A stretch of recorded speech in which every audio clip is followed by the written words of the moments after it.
Well, we've had a theme today, and it wasn't a planned out theme, but it's organically evolved as we've listened to each speaker and presenter, and that theme is community and building community, and it's so appropriate for this organization, I think, because, you know, whether these communities exist in the digital 3D world or the social media world or the community of women in art, I mean, this theme keeps repeating, and the importance of nurturing those relationships and building that community only equals, in Jeanette's example, actual success at her business, along with all the other things, the intangibles that we associate with that.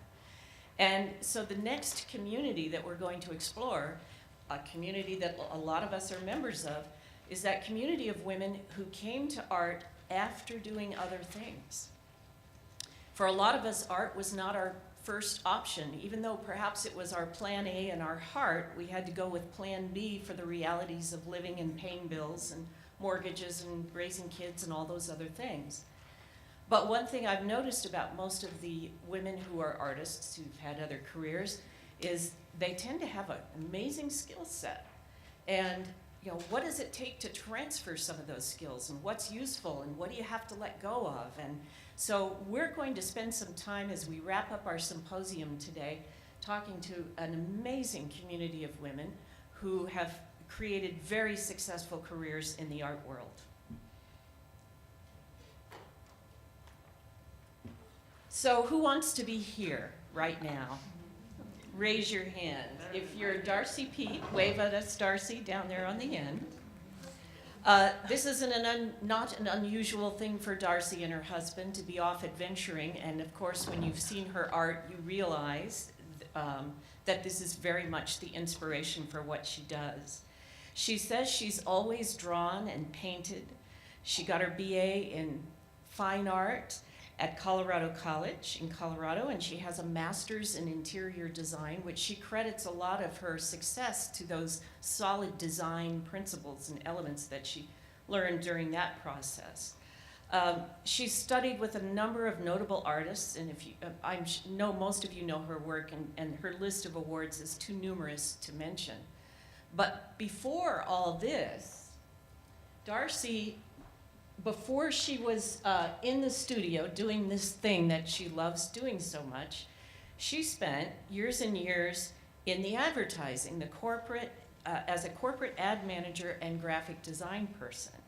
She was doing everything from newsletter design to logo design to trade booth show design, PR copywriting, program oversight, a high stress job, no doubt, and no doubt a job that gave her a number of skills that now help her with her very successful art career.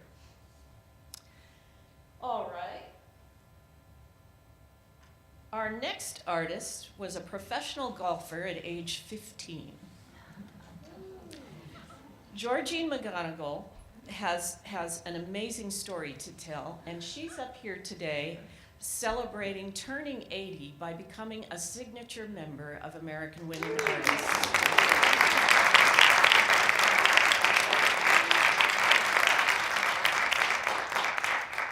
Now, I've really enjoyed getting to know her over the phone and through our emails as we were preparing for this. She has so many interesting stories to tell, I hardly know where to begin. You should know she's giving up, to be here with us today, she's giving up the 100th anniversary dinner with the U.S. Golf Association with Arnold Palmer and Jack Nicholson, and that's all in Denver. So,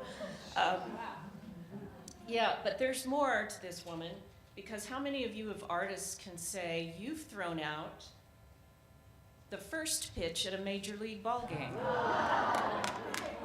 Well, this woman can say that, along with everything else. And so it's no surprise that when Georgene decided she wanted to take up sculpture, that she had the skill set to do it. Along the way, she's done a number of other things like, teach math and biology at SMU.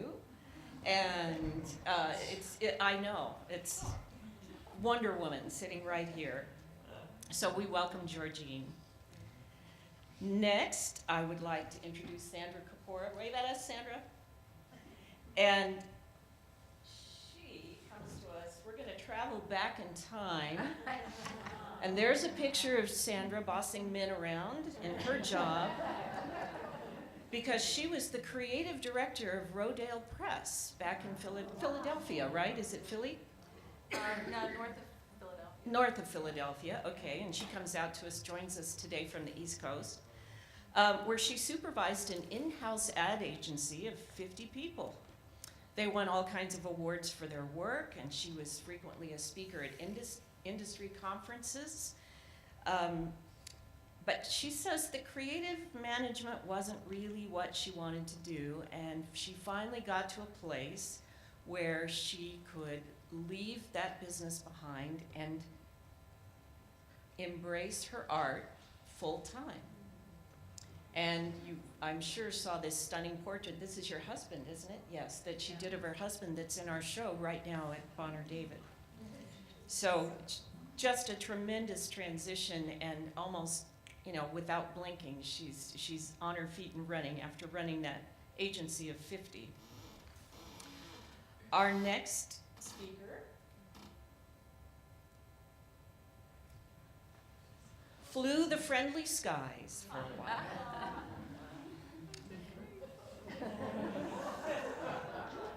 Plus, she had perfect posture. That's my dad. Before she flew the friendly skies, Kim Lordier graduated from the Academy of Art in San Francisco with a BFA in illustration in 1989. And then right after that, she pretty much went to flight attendant school and became a flight attendant and did that. Now, I'm going to leave the story as to how she made the transition into her art, her award-winning art. She's been on the cover of Southwest Art and all the magazines you can think of, the Pastel Journal. I mean, she is a notable in her field. I'm going to leave the story of what triggered her transition decision to her. It is a very timely decision that she made. It's come back again.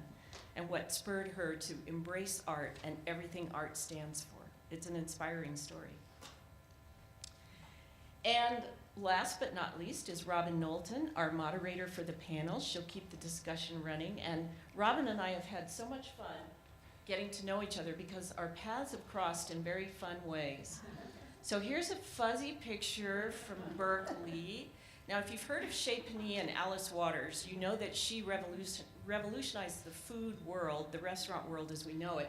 Well, there was a woman there at the same time, Alice, is it Medridge? Yeah, Medridge is how we pronounce her name, who revolutionized the world of chocolate. And Robin was right there as one of her bakers.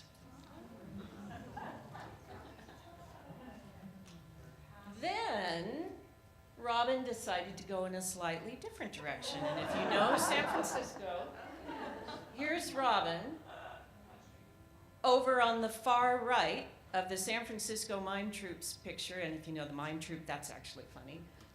Doing their public relations and marketing. And from there, she went on to work for Catholic Charities in San Francisco and do the same kind of thing until some years ago she decided her first love was art. And what she really wanted to do was run an art gallery.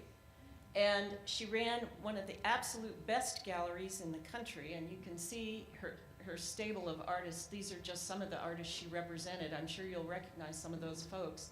It was the best of the best. She really knows the art business. And like all of us, she's transitioning her business to online, and she's exploring all of that as all of us are. So we have a terrific panel up here. They're going to talk a little bit, and then they'll have some questions, and I can't wait to hear what everyone has to say. Hello. Well, I wish we were all sitting around a dining room table, because I just think this is a great conversation for a dinner party. So we'll try to create that feel, and I have questions, and I know that you guys probably have questions too, so as much as possible, I'd love to make this a conversation. I think Kathy had a good thought for where we should start, and that is the transition.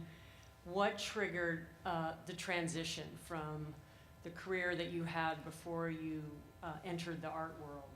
So maybe we'll start with Darcie and just move down the table.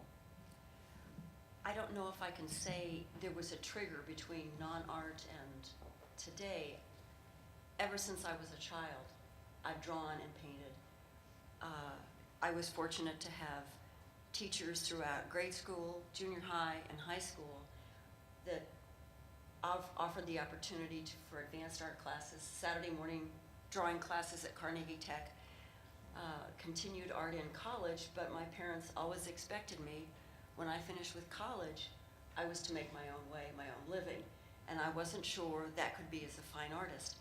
I probably slowly transitioned, became an art teacher, and then with my mother's business head, common sense, down-to-earth attitude, I always had a business side of me. And I merged from teaching, which was not my cup of tea, into advertising and promotion, but I was always in a world of creativity. It was manufacturing. I was involved in trade show design, managing literature development, logo design. Everything that I did was creatively oriented. Even as a business owner, I was always involved in design, brochure design, marketing, architecture, and interior design. And as I had more time, I would paint behind the scenes at home afterwards, and that just grew and grew and grew. So it wasn't point A to point B, it was always in my blood, and I eventually was able to paint and draw and develop my art into a business, which is what I feel it is. I don't know, does that answer your question? No, there's no right or wrong And answer. to this day, I use those advertising, marketing, and business skills every single day in my work, because it's more than a hobby, it's a business, and that takes determination, focus, responsibility. Very often putting family and fun things aside, because this is what I have to get done today. I have to be able to meet a deadline and communicate with people. So I use that balance of business skills, fine art, and creativity, and my love of the outdoors. Thank you. Oh, thanks. Well, I think I got to a turning point when I was experiencing chest pains from stress. And I was like, well, I don't think this is working for me anymore. I've got to make a change. But there was always a fear of not being able to have the next meal. So I thought, well, I don't want to starve. I wasn't in a position where that was a problem at all, but I still felt that I couldn't just start doing art and be that selfish. And, but I had never been away from creative projects all along the way. So I did home renovation design for a few years, and then I realized, no, you just got to do it and do it full time, focus, get back to figure drawing and painting and do it full time. So I really started doing that and haven't really looked back. Well, I think like everybody else probably here, ever since you're little, you've probably picked up a pencil or a crayon, and that was myself. I always aligned myself in school with folks that could write well, and I would illustrate the book reports that we had to do as a kid. But I studied at the Academy of Art, Commercial Illustration, back in the 90s, in the 80s, and never felt confident in my own creative voice. And my dad was a captain for United. You saw him in that photograph with me. And when I was living at home with my parents, after graduating from college, that was the compromise. They helped me through school if I lived at home. And he came home with the application of a customer service agent for the airline or a flight attendant. He said, pick one and get out of the house. So I did, and I stayed in that career I flew physically for 12 years, and all the while doing animal portraits, which helped to support a very expensive horse habit that I had ever since I was a little girl. And so I always drew but never really truly believed in my own creative voice or spirit. And, the events of 9/11,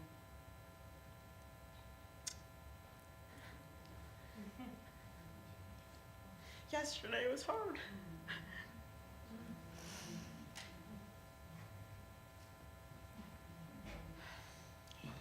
Yeah, sorry. You changed a lot of people. Yeah. You just have to make the best decision that's right for you, and a lot of things happened at that time. I got to see a woman give a demonstration doing plein air, and I realized in my gut that's what I needed to do. I needed to believe in myself, and I started painting from life, which was the best thing in the world. Can't believe I'm crying. It's embarrassing. I saw a, yeah, welcome to being a woman. Oh wait, I'm having a hot flash too.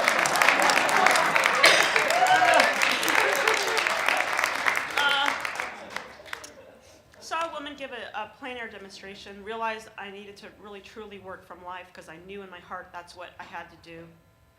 Saw the exhibition of the early California Impressionists. Thank you, Tracy. Which was the first time that I ever really was brought to my knees by a body of artwork. That all happened at the same time. I haven't looked back. I'm very grateful. Sorry.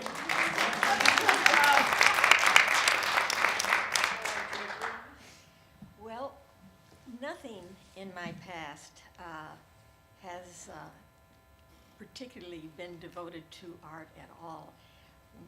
It all started when a particular winter day I was at a meeting at a friend's house, and after the meeting I went into her study, and she was doing a piece of sculpture, and I went over and touched that piece of sculpture, and like a bolt out of heaven, I said, "How did you do this?" And so that night I made a phone call, and the next day I was in my first sculpture class at the age of 56.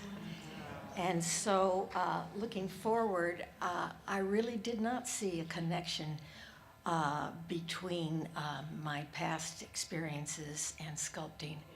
And so I had to, as Kathy told me, she says you can. And there will be some connection between art and, as I said, my past experiences. When I look backward, I had to look backward because when I thought of what gave me the most joy and devotion was working with children. And not only in my teaching, but in my volunteer work and also in my golfing world. And so I have been connected to children from for all these years. I have 3 children, I have 8 grandchildren, and I still continue to do the things that I started to do before 56. And so I've thought about when I was a young competitor at 15, and I was in the Colorado State tournament and had won several junior tournaments at that time, that I had many, many disappointments and failures. And I can certainly see how that would be dealing with also in sculpture, as I've had far more rejections than successes. And there's a lot of fear there. I was very fearful, and it's very humbling. I wonder if you've had those feelings. They certainly have carried over in my work. As an amateur golfer, I really played a lot of golf, and my husband was in medical school, and I helped him through medical school by teaching. I was at SMU and had 3 jobs because I had to earn a living.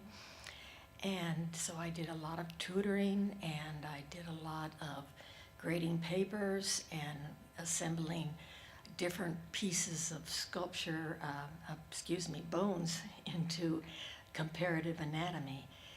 But the best job I ever had was teaching biology at the labs at SMU, and there is no doubt in my mind that this has transferred into my realistic work, especially doing children and animals. I'm more stylized now, and maybe it's because of my age. I feel a lot freer than I have before.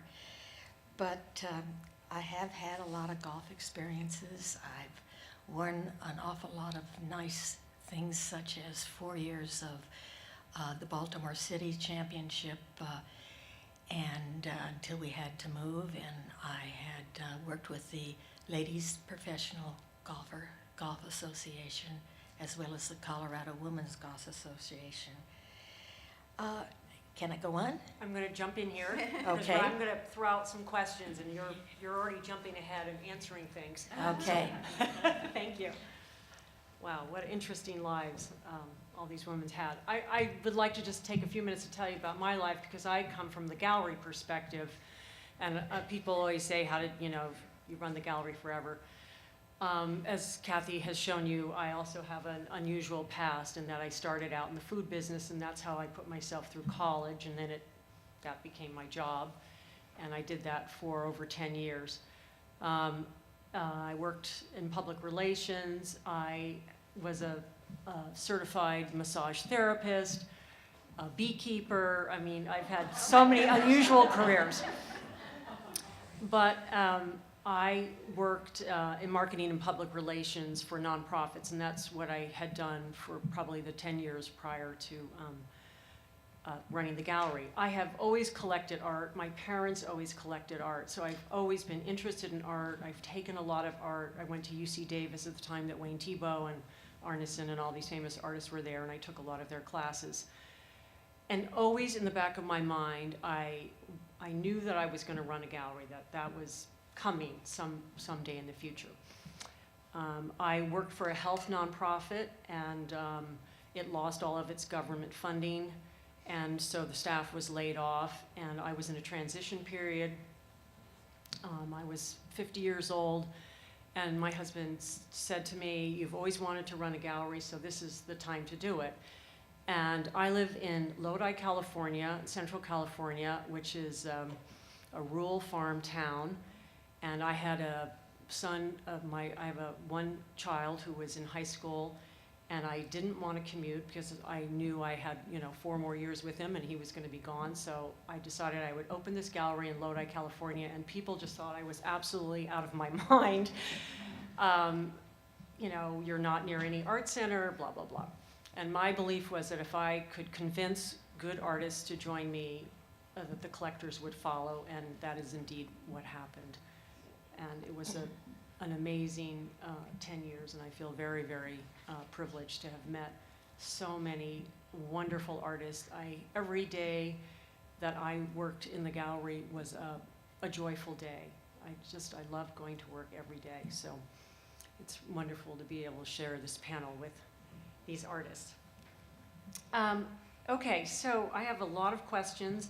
And I think I'm just going to throw them out, and you guys can just jump in, and if it feels like it's applicable to you, great. We can have a conversation.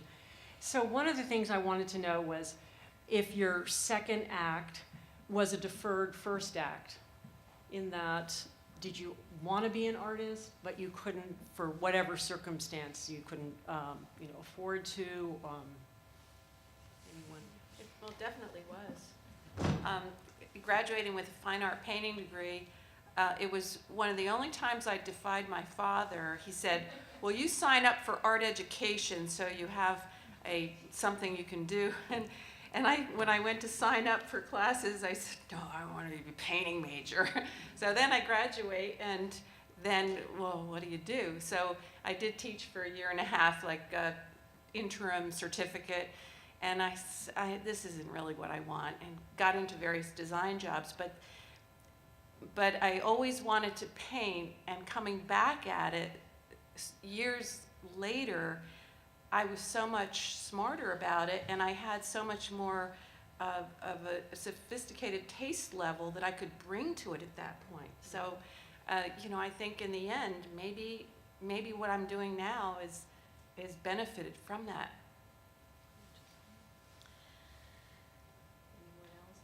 did you start out wanting to be an artist but couldn't quite get there? Absolutely. At 3, on my back porch, I had the largest box of Crayola crayons with every color, and your eyes are just as big as saucers. But I also had a down-to-earth, common sense side of me that I knew I had to make a living, and I never regret the background in advertising, promotion, and work that I've been through, because I use every one of those tools today in my professional career. I agree, as a gallery owner, those are probably the strongest skill sets that I have as well. As a flight attendant, I realized that I was not a natural nurturer.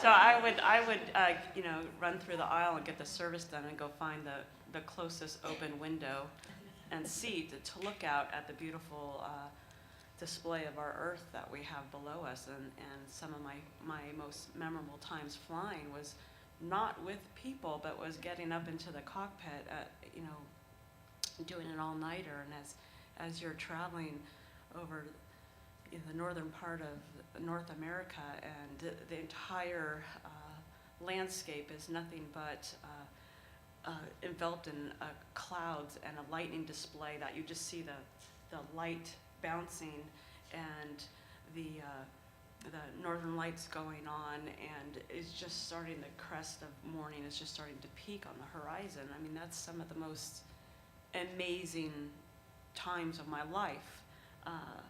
And I haven't felt anything like that again until I'm actually at the easel, when the whole world has gone away and it's just you and your personal dance at that easel. So there's some correlations, but I knew what I didn't want, and that was to take care of people.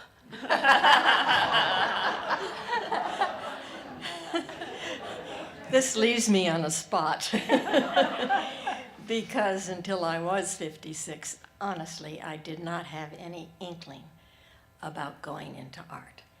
I have done a lot of adventure travel, and I have worked with young children, especially in the areas of boys and girls clubs and Big Brothers and in school boards. And so my life has been teaching skills and honesty and discipline, and of course all that lends itself to art.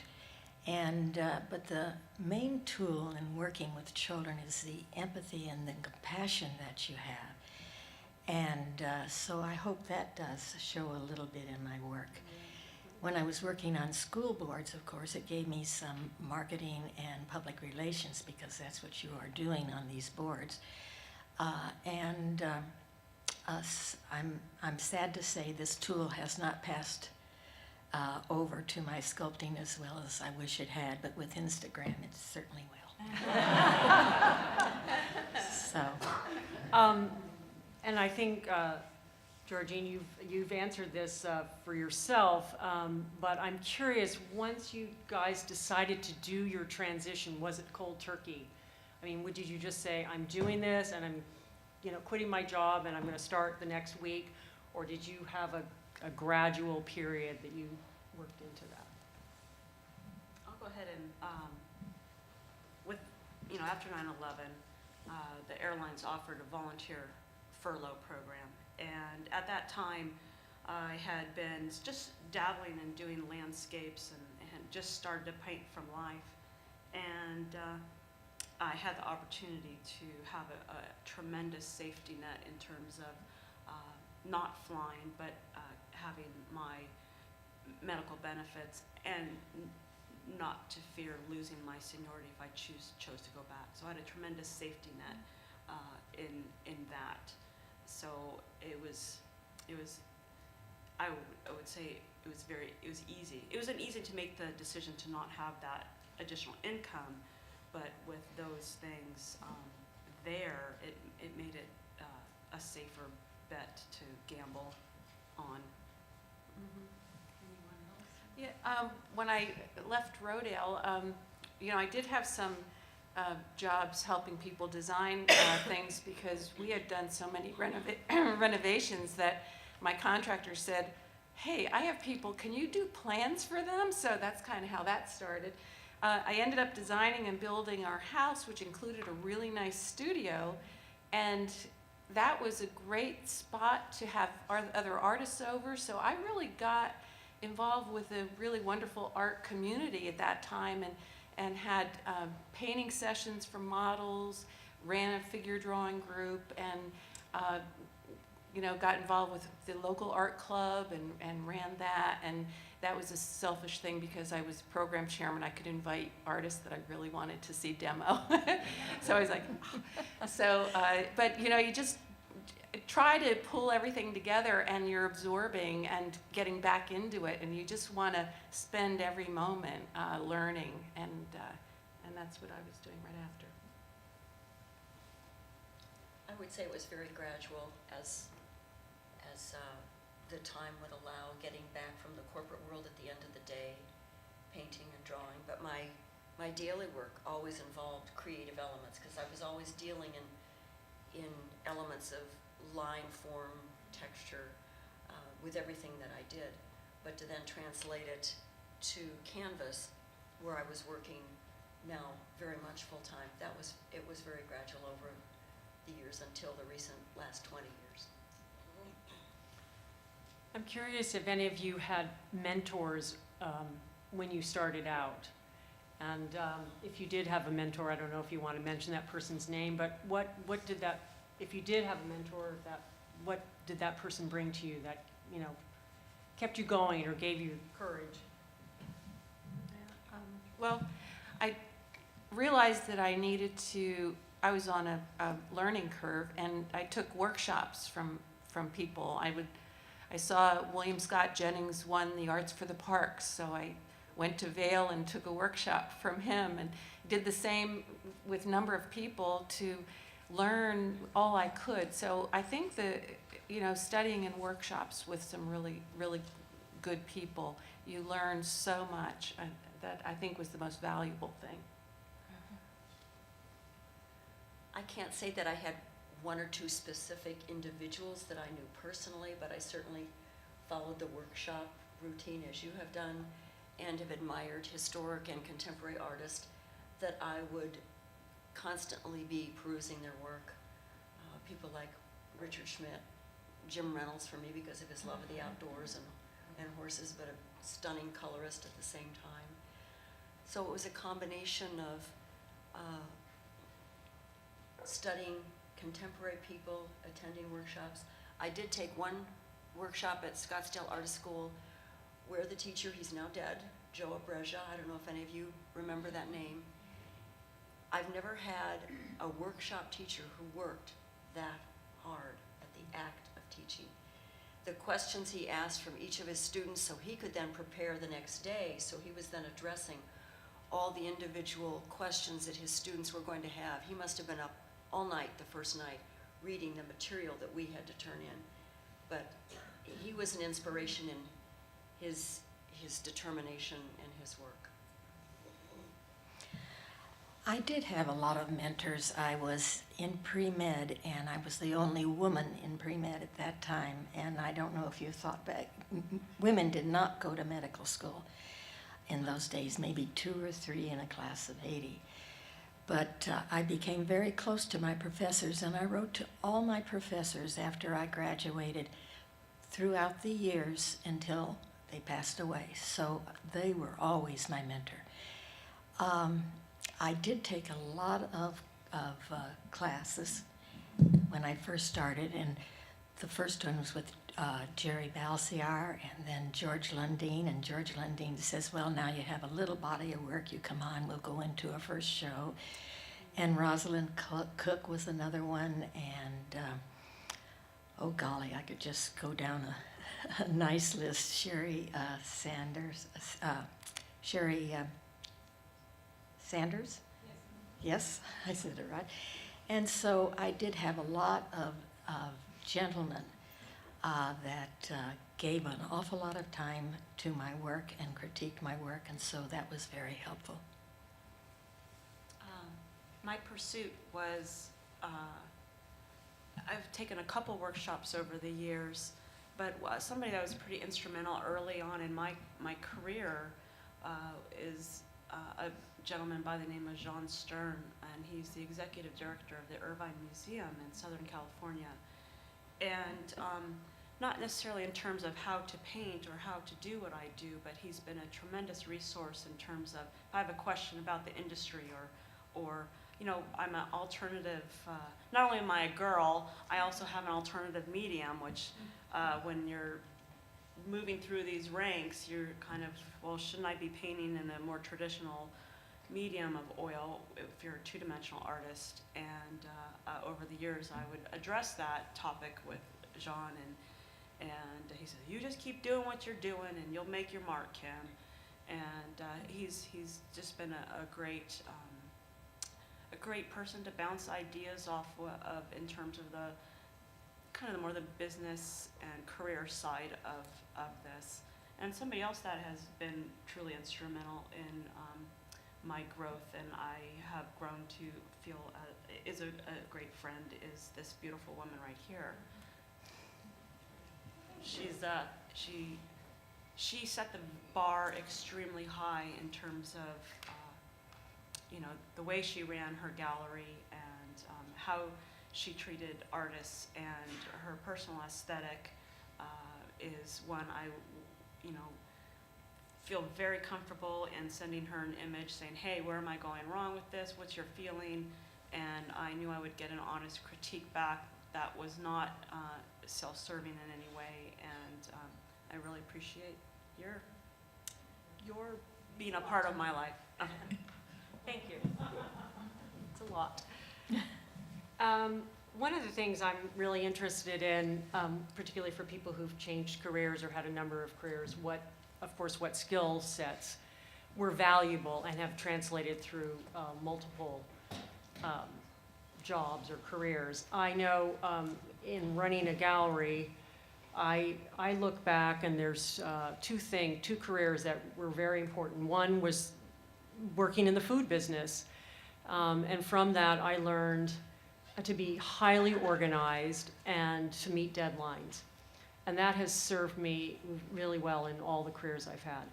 And the other thing was learning marketing and public relations, which I would say running a gallery is probably 95% marketing and public relations. So maybe you could talk about some of the skills that you had in other jobs that really have served you well as artists.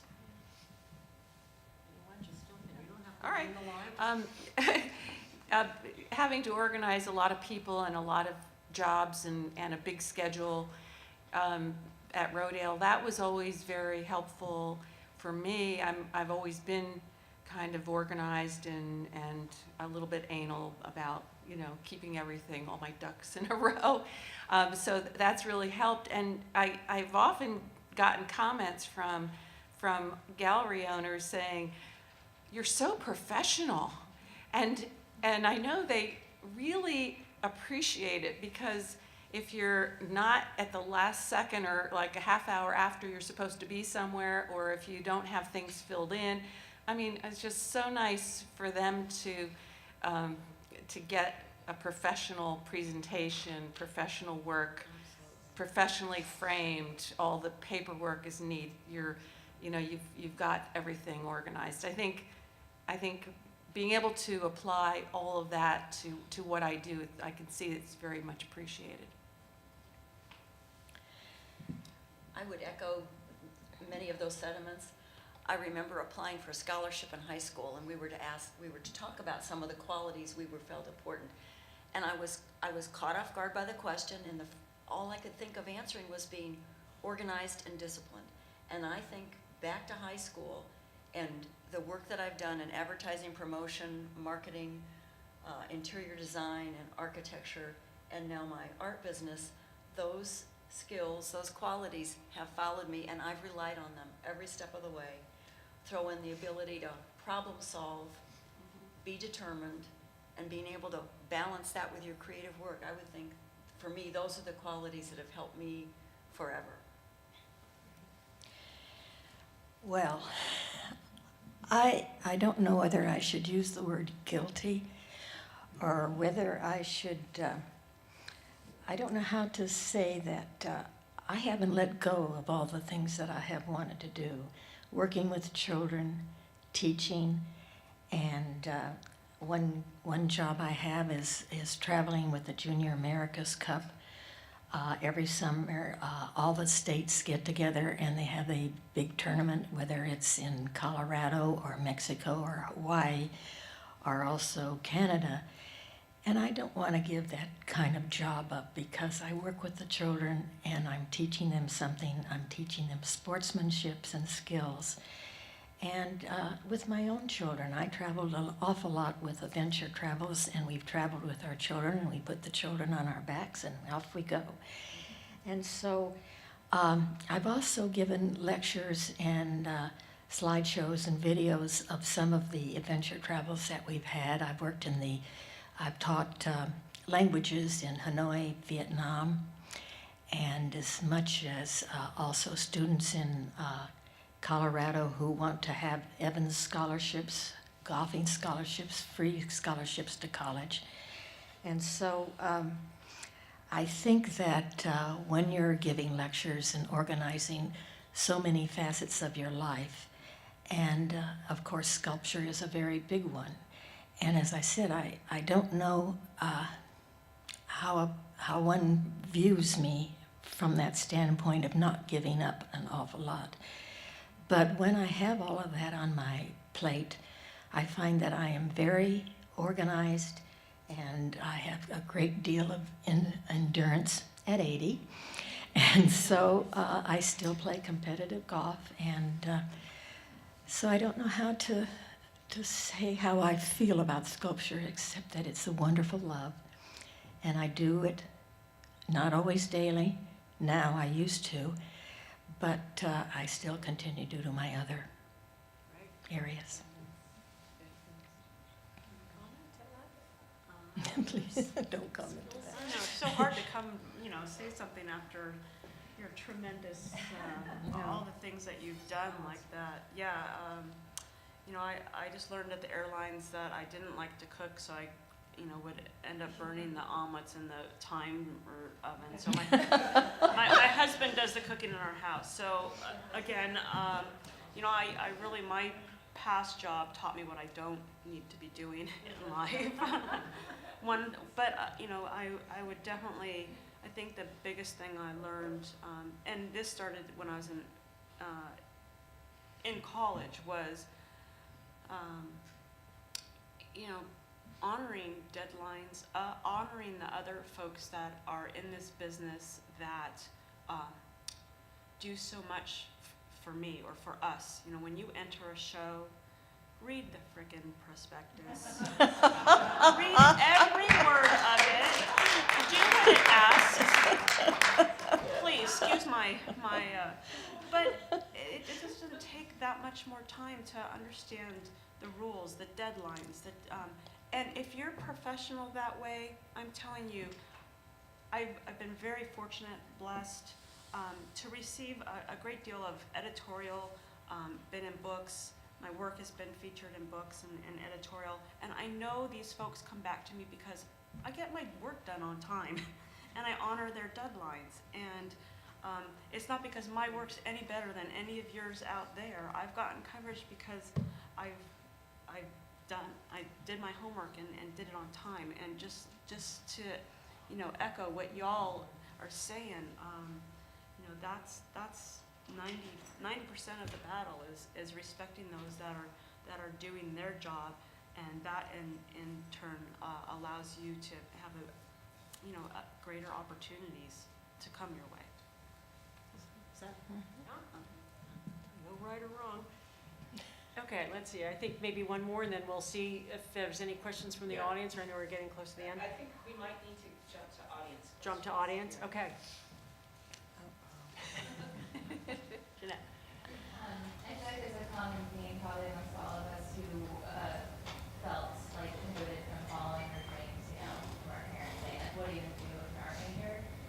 It seems like you guys all agree that the paths that you took ended up working out for your, benefit. But for those of you who are parents, how have you gone about raising your kids, and do you allow them to just fly free and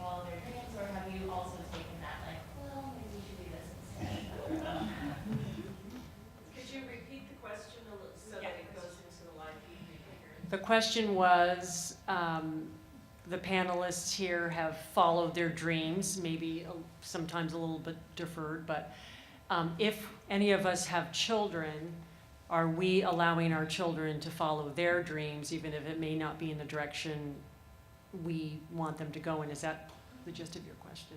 Okay. Unfortunately, I can't say that I have children, but all I can do is reflect on how my parents treated me, and I never once felt any pressure to not pursue my art, and because I grew up drawing, and I think it was their providing art materials. When I was growing up, the world of paint by number was a big deal in the market, and there was that kind of stuff always in the house, but I was painting on blank canvas in grade school, and it was always welcome. I'll never forget getting cadmium yellow medium on my mother's aqua blue upholstery in the living room, but I was continually encouraged, never once discouraged, yet my dad went to work every day, and I realized that when I grew up, left high school, went to college, I just assumed it was my responsibility to take care of myself, and I had to make the decisions to do that. But I certainly had wonderful folks. I mean, my mother drove me downtown, Pittsburgh, Pennsylvania, Steeltown, USA, to Carnegie Tech for Saturday morning art classes, week after week in high school, so I certainly had all the support and access to fabulous materials. I don't know if I can answer any, does that help at all? Answer your question? I don't have children, so I'll defer to.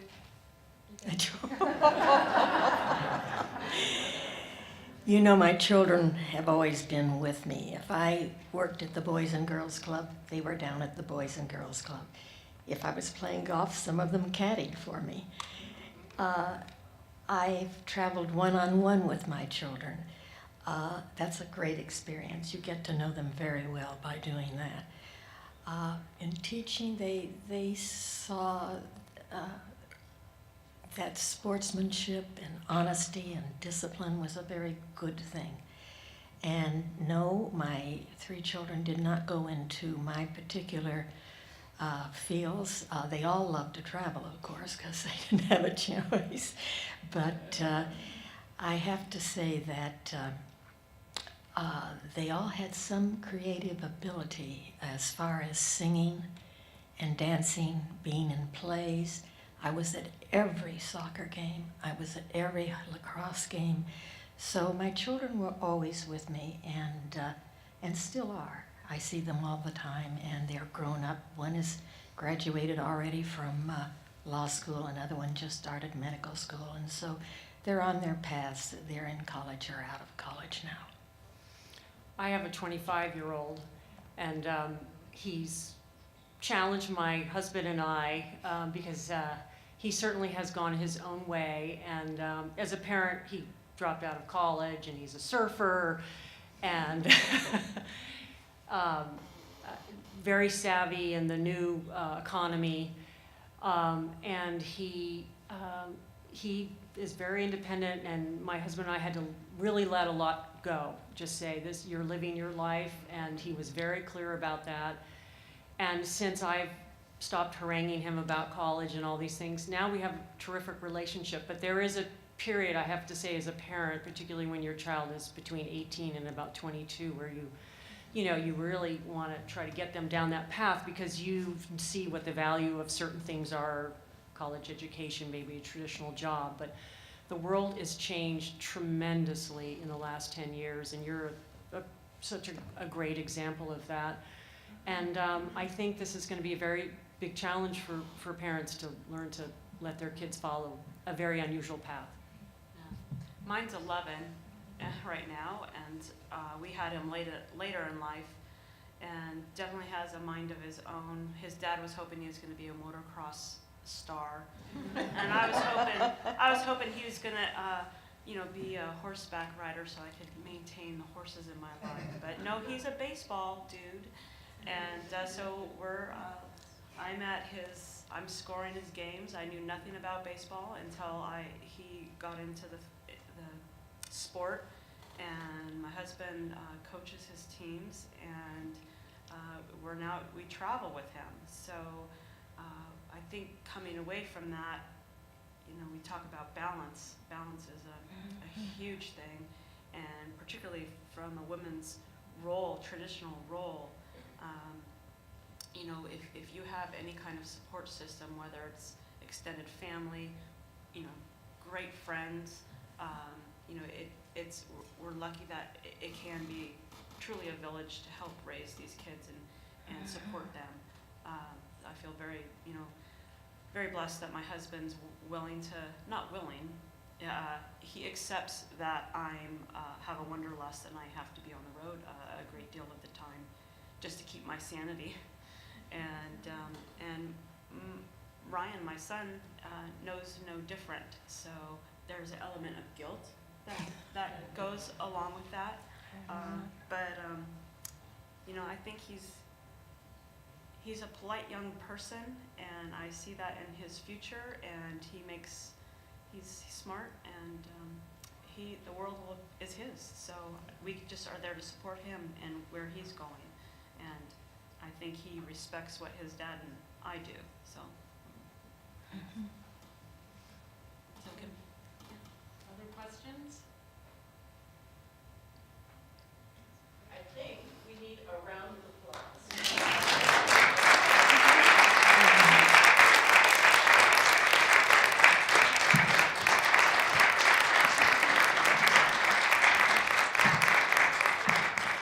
So I've been getting some text messages from the virtual audience, and I got one on the panel. It says, "Great speakers on this panel, impossible to pick a favorite one."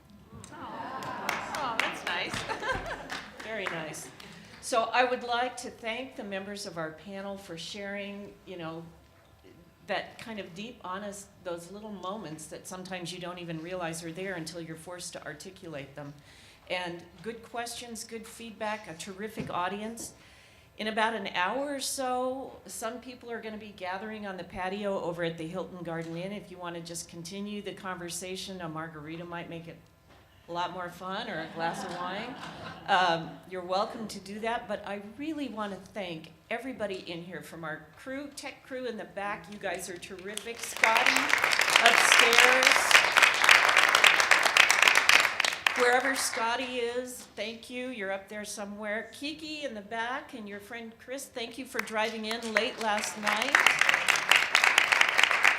Jeanette, thank you for coming in and sharing. And I better warn you, Jeanette, you're going to be getting a whole lot of questions.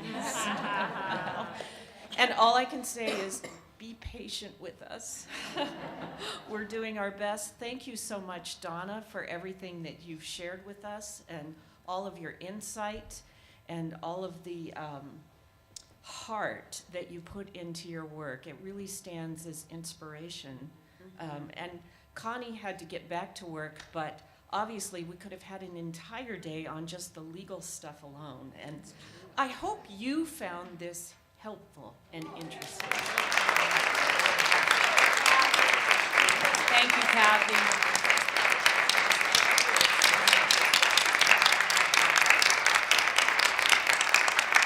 So, last but not least, there's one person I would like to just stand up for a moment.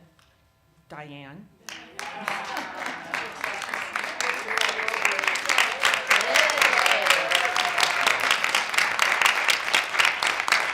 I saved Diane Swanson for last because she's been very patient with me as board president.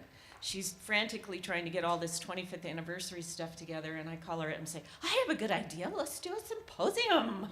And she's going, Kathy, we have a lot. But this concept, I think, is a keeper, and we've already got a speaker lined up for next year in Vermont, for next year's symposium. You're not gonna wanna miss it. Thank you all.